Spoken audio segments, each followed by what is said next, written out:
Hello, boys and girls, ladies and gentlemen. My name is Clang Zoka, and welcome back to another My Thoughts on. So, with Goosebumps 2, Haunted Halloween, that's been released yesterday here in the UK, it would make sense for me to talk about the first Goosebumps, which got released about 3.5 years ago. Time flies, man. The first one was released originally 2015, but in the UK we got it in February 2016. I don't know why, but it doesn't matter since the past is past. Right, so before I get into this, I just want to let you know I have no knowledge of Goosebumps. In fact, I barely know that much about Goosebumps. I'm not really a person who reads, unless it's like picture books or maybe children's stories. Don't judge me. Then that stuff, or poems like from Michael Rosen or anyone, like that stuff interests me. Goosebumps just looks like it's like Stephen King but for a very, very young audience, and the books are by no one else but R.L. Stein. Yeah. So this film came out. It's released by Sony Pictures Animation. For those of you who don't know, they're the guys who. They're the team who brought us unforgettable films like The Smurfs, the Emoji Movie, Peter Rabbit, uh, crap, The Star, and then they did do a couple of good stuff like The First Surf's Up, Cloudy with a Chance of Meatballs 1, and the Hotel Transylvania franchise. So, in a way, they're not necessarily a bad company. In fact, I'm not the biggest fan, despite the fact they've made some good stuff. And they've also worked with Aardman as well, but they don't necessarily count, like with Arthur Christmas and the Pirates. As for upcoming projects, besides Goosebumps 2, they've got a new Spider-Man movie coming out, and weirdly enough, there was a music video called Sunflower by Post Malone and Swee Lee from Thursday. It's called Sunflower, and I presume it's going to be in the credits for Spider-Man Into the Spider-Verse. So I've uploaded that yesterday since it is kind of a coincidence since I'm going to see a Sony Pictures Animated related film. How weird is that? Anyways, I'm getting a little bit off topic. Off topic. The point is, this is their third live action film. Their fourth one would have been Peter Rabbit, and fifth would have been Goosebumps 2. The first two were Smurfs 1 and 2. I feel very shameful for saying that. Very ashamed. Okay, so Goosebumps 2 is about this kid named Zach who's played by that actor from Alexander and the Terrible No Good Very Bad Day. Oh, and he was in Don't Breathe as well. And his mum played by Amy Ryan. Wait a minute. Okay, now I just realised something. You know the girl from Monster Trucks? You know, the Nickelodeon movie directed by Chris Wedge? She was also in Don't Breathe. And that also starred Amy Ryan.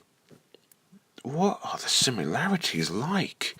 Anyways, so they move into this new town, and I've literally forgotten the new town's name because I don't live in America. They move in because of the passing of Zach's father, and so far it seems normal. He goes to a high school. He has a nerdy friend. He has a neighbor who has a girl, but his father doesn't want her to see him or leave. But there is a little more to it, but maybe not the best, but something. After being doofuses and accidentally opening one of the Goosebumps book, they all get released. all led by this one dummy named Slappy, who, funnily enough, is also voiced by Jack Black and the Invisible Boy. What the hell? So it's up to R.L. Stein, played by Jack Black, the Hannah, and then the comic relief named Champ, or people will call him Chump. Yes, his name is actually Champion. Yeah, it's pretty stupid. And the main character Zack to stop these monsters and somehow put them back in the book. Yeah, it's pretty much what you expect. The concept is pretty interesting and it sounds pretty unique. But for the most part, it plays off as just your regular, goofy, not all that scary comedy. I guess you could consider this to be like Jumanji or some of the other horror film hits like It or A Quiet Place or Hereditary. Granted, there's like Scooby-Doo and all that. In fact, this movie has a bit of a Scooby-Doo vibe. Only with those films, they were laughably bad and they felt more like parodies. This one felt mostly genuine and it never really comes off as cynical or anything. It plays it, okay, maybe not safe, but about 30% harmless and the rest is pretty messed up. Not as messed up as like other horror films, but for kids it's like up there with Coraline as like one of the most messed up kids films I've probably seen out there. I know I've seen a lot, but those are the only two I could think of. I mean, maybe Paranormal or actually most of Leica's films, not including Cuba and the Two Strings, because that movie was nothing like their other work, can be considered genuinely terrifying.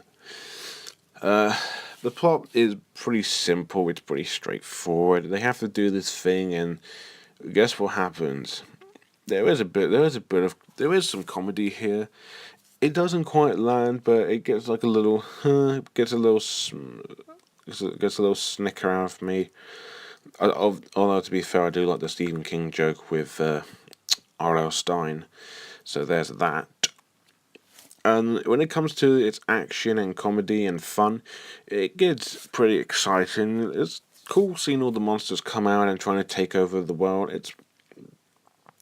I'll admit it's pretty silly, and yeah, I mean I know Goosebumps is for kids and all, but it seemed pretty silly, but goofy. But you just kind of got to accept it and just have fun with it. It's not quite like an original plot or anything, but you just kind of got to have fun with this unique concept, and have fun. And if it's funny, laugh. If it's not, then don't. So I can say that the plot and its concept is kind of a mixed bag, really. I'll put it that way. Visuals. And I thought the house with a clock in its walls looked very similar. And no, I am not just saying that because Jack Black's in that one too. They both look very, very similar.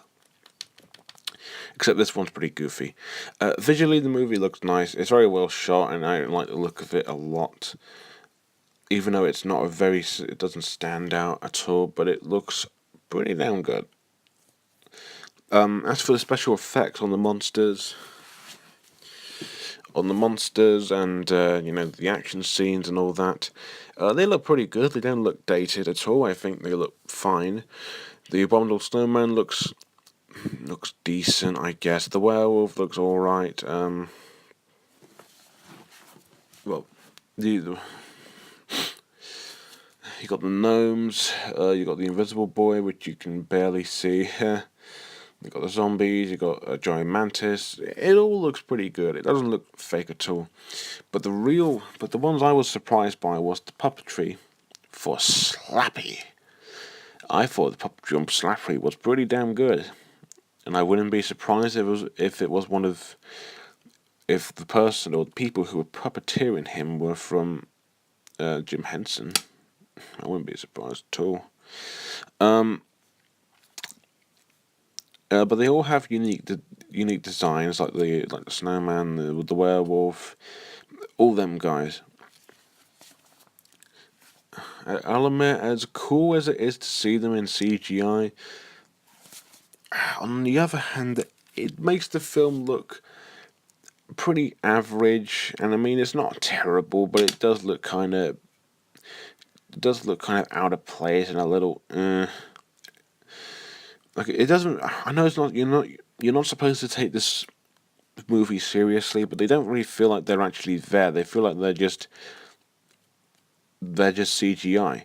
I never thought I'd say this, but Peter Rabbit did a much better job with its CGI. At least the rabbits actually look like real rabbits, and at least they were actually there. Wow, I actually made a comparison to Peter Rabbit, and Peter Rabbit did it better than this. Wow, I never thought that day would come. I feared. But nonetheless, the CGI is still pretty good. It still looks nice. It's visually well shot, and it's not boring looking. It looks pretty good. Even if the CGI is slightly dated and slightly generic as well, it can still make for some fine visuals. Characters and acting. Our main character, Zack, is just the hero. I like the actor fine, but his character is basically just the hero boy who's nervous and wants to find the truth, and that's, well, to be honest, there actually really isn't much to him. He's just your average hero. That's it. I mean, he's likable and funny, and he's okay, but not much to say about him. Same with Hannah, apart from that she is the daughter of R.L. Stein. I mean, she has a bit of chemistry with Zack, and it's cute, I guess, but I don't really care all that much about these characters. They're fine. These two are fine, although I do like the reveal twist, even though it doesn't quite make as much sense. I mean, yeah, it's a Goosebumps movie, but I never really brought it. But I mean, I understand why, and I know how it happened, but I never really bought into it. It never felt real. It just felt like an excuse. I won't say because it's a spoiler, but let's just say the movie just kind of.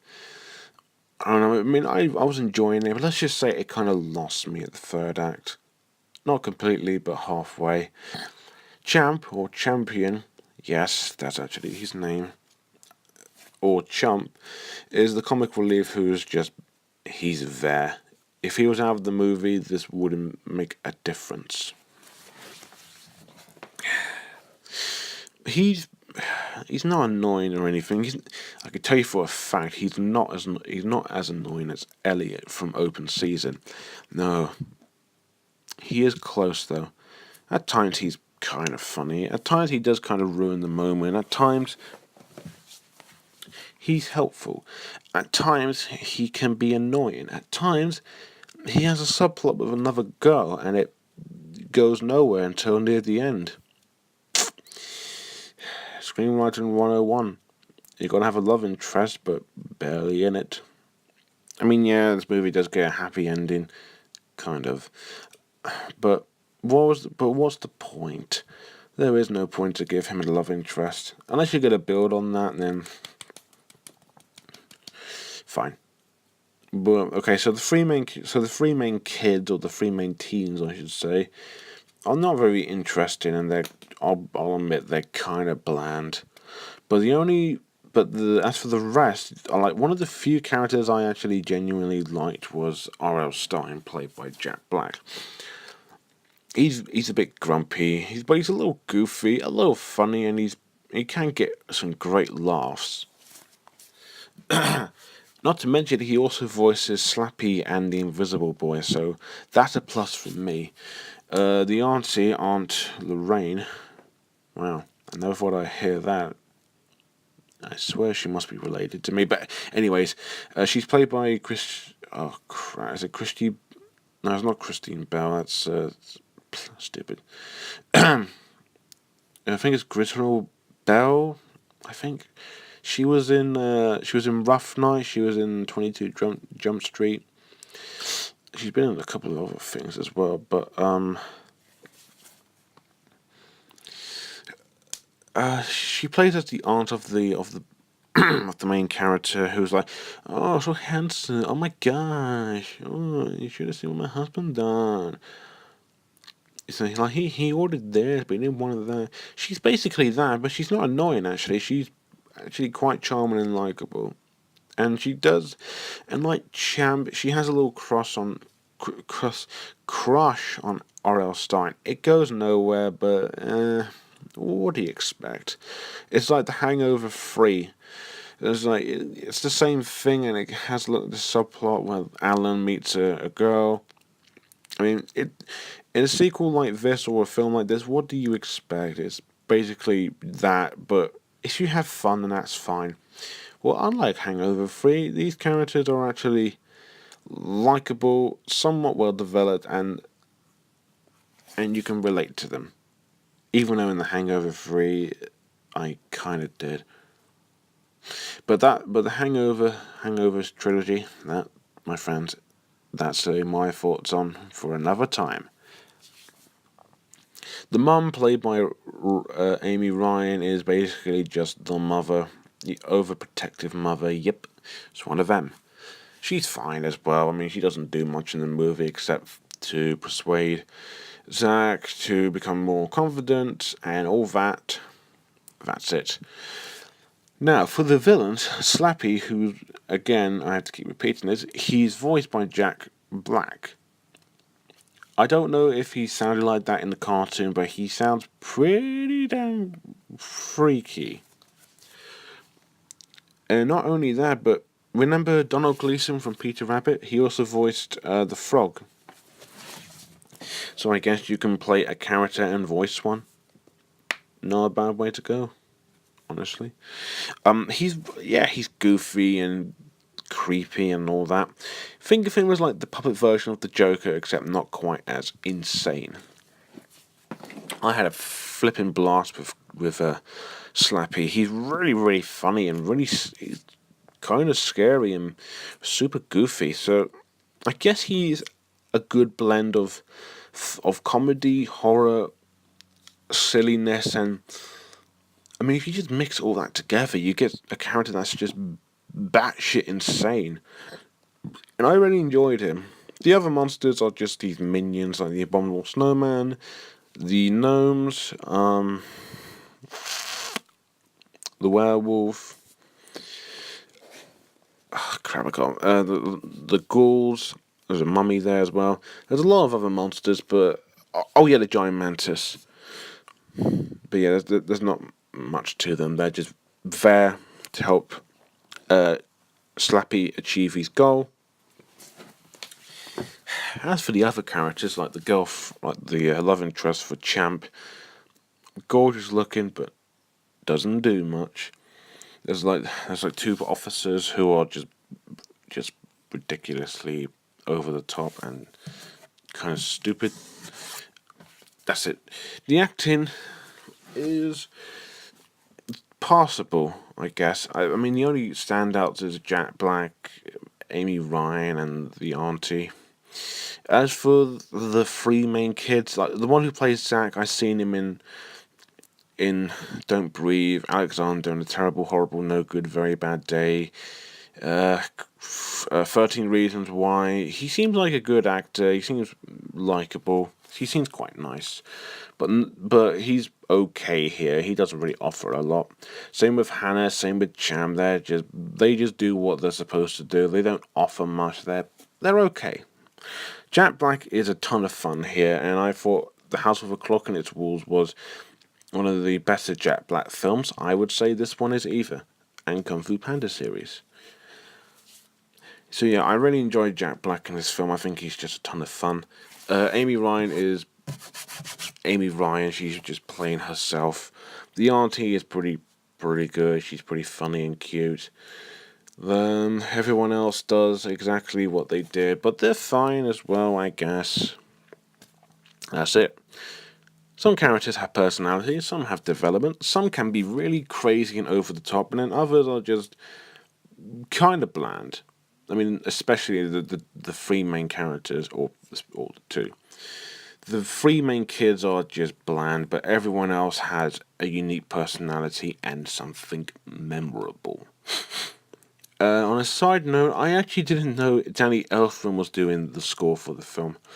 I mean, if he did Blue Sky's Epic and now Illumination's The Grinch, he can be doing anything. Weird. So, yeah, Goosebumps is good. Not great, but good. It has an interesting premise, somewhat somewhat well put together plot, even though it's not really anything special.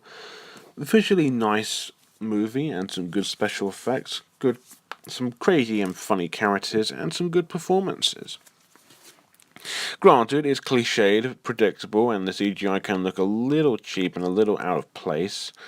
Even if this film is a little, even if the film is fictional, it doesn't feel like they're actually there. And some characters are bland, and the performances from the main three kids are fine. So if you like Goosebumps, I don't know if you'll like the movie. Maybe, I don't know, but give it a chance, I guess. I don't read Goosebumps, so I'm just gonna say that this is perfectly fine. I will give it that it's better than Peter Rabbit, but not by much. I enjoyed this a little more than Peter Rabbit, to be honest. But it's way better than Smurfs, I can definitely tell you that. So I'll give Goosebumps a 6.3 out of 10. So if you like Jumanji or the recent House with a Clock in Its Walls or anything related to horror or maybe Jack Black, I guess, you'll like this one. Okay, so today on the 20th of October, by the time you see this, I'm going to go and see Goosebumps 2, Haunted Halloween. Expect me to do a review of it today or tomorrow, I don't know, I'll have to decide that. So anyways, do let me know what you think of Goosebumps below. And I'll go and see Goosebumps 2 today. Not now, but later. So yeah, anyways, thank you guys for watching. Don't forget to like, comment, and most importantly, subscribe. And until next time, bye for now.